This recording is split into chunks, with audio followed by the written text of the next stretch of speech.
The transatlantic slave trade was one of the most brutal and dehumanizing systems of forced labor in human history, involving the capture, transport, and exploitation of millions of Africans. In comparing the transatlantic slave trade with the Arab slave trade and the broader system of Islamic slavery, it is essential to examine the similarities and differences in terms of scale, nature, and impact on enslaved populations.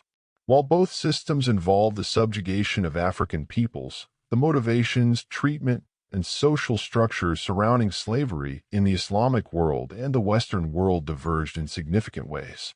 The transatlantic slave trade began in the 16th century, driven by European colonial powers' demand for labor to work on plantations in the Americas. Africans were forcibly captured, often by rival African kingdoms, and sold to European traders, who then transported them across the Atlantic under appalling conditions. The Middle Passage, as it came to be known, was notorious for its brutality, with enslaved Africans packed tightly into ships, suffering from malnutrition, disease, and abuse. Many died during the journey, and those who survived were sold into a system of chattel slavery that was unprecedented in its racial dimension and its scope of dehumanization. One of the defining features of the transatlantic slave trade was its racialization of slavery. Unlike Islamic slavery, which could include people of various ethnic backgrounds, the transatlantic system was explicitly based on the notion that Africans were inherently inferior to Europeans. This racial ideology was used to justify the enslavement of millions of Africans, who were viewed as property rather than human beings. In the Americas, enslaved Africans were stripped of their identities, forced to work under brutal conditions, and denied any legal rights. The racial hierarchy established by the transatlantic slave trade had profound and lasting effects on the social and economic structures of the Americas, contributing to the institutionalization of racism. The scale of the transatlantic slave trade was staggering. Between the 16th and 19th centuries, an estimated 12 to 15 million Africans were transported to the Americas, with millions more dying during the capture, transport, and enslavement process. The economic impact of the trade was enormous, as it fueled the growth of European colonial economies, particularly in the Caribbean, Brazil, and the southern United States. The labor of enslaved Africans was the backbone of industries like sugar, cotton, and tobacco, which were central to the economic development of the Atlantic world. In contrast, the Arab slave trade, while also involving the exploitation of Africans, operated on a different scale and within a different social and legal framework. The Arab slave trade, which began in the 7th century and continued for over a millennium, involved the capture and transport of enslaved Africans, as well as people from Central Asia and Europe, to various parts of the Islamic world. While the total number of people enslaved in the Arab trade is difficult to estimate, some scholars suggest that millions of Africans were taken across the Sahara and the Indian Ocean to serve in households, agriculture, and the military. One of the key differences between the Arab slave trade and the transatlantic slave trade was the treatment of enslaved individuals. While both systems were exploitative, the Islamic framework of slavery often afforded slaves certain rights, such as the right to humane treatment and the possibility of manumission. Additionally, Islamic slavery was not exclusively based on race. People from various ethnic backgrounds were enslaved in the Islamic world, including Europeans, Asians, and Africans. This stands in contrast to the transatlantic slave trade, where the racialization of slavery was central to its functioning, and Africans were specifically targeted for enslavement based on racial ideologies that label them as inherently inferior. In Islamic societies, slaves could, under certain circumstances, rise to prominent positions of power and influence, particularly in military contexts.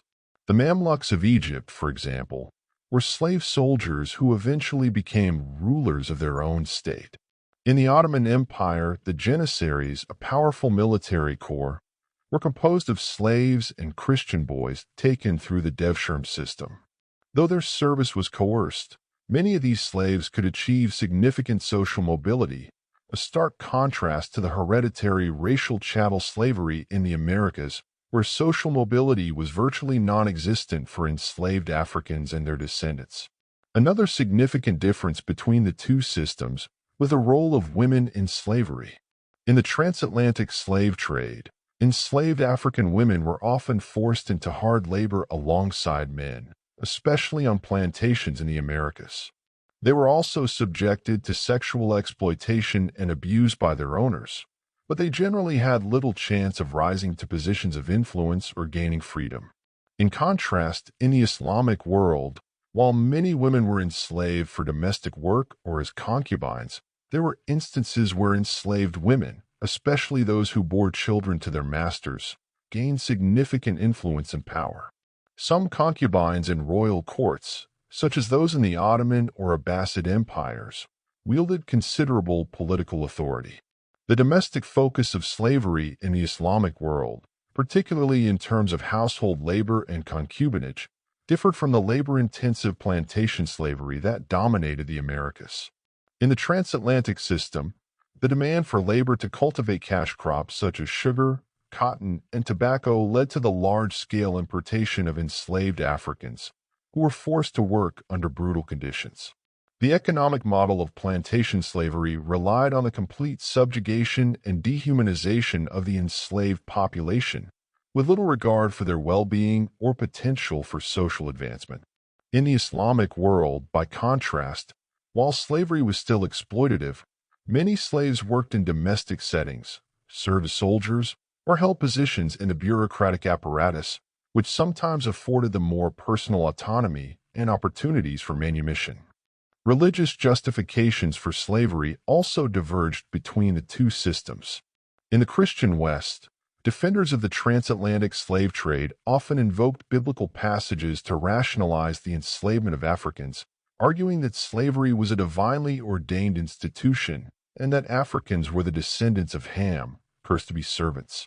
This religious narrative was used to underpin the racial hierarchy that justified the exploitation of Africans as inferior beings. In the Islamic world, slavery was also justified through religious texts, but with a different emphasis. The Quran and Hadiths acknowledged the existence of slavery, but framed it within a moral and ethical context that encouraged the humane treatment of slaves and promoted manumission as a virtuous act. Islamic law prohibited the enslavement of Muslims and placed restrictions on the enslavement of free people, especially non-combatants during warfare.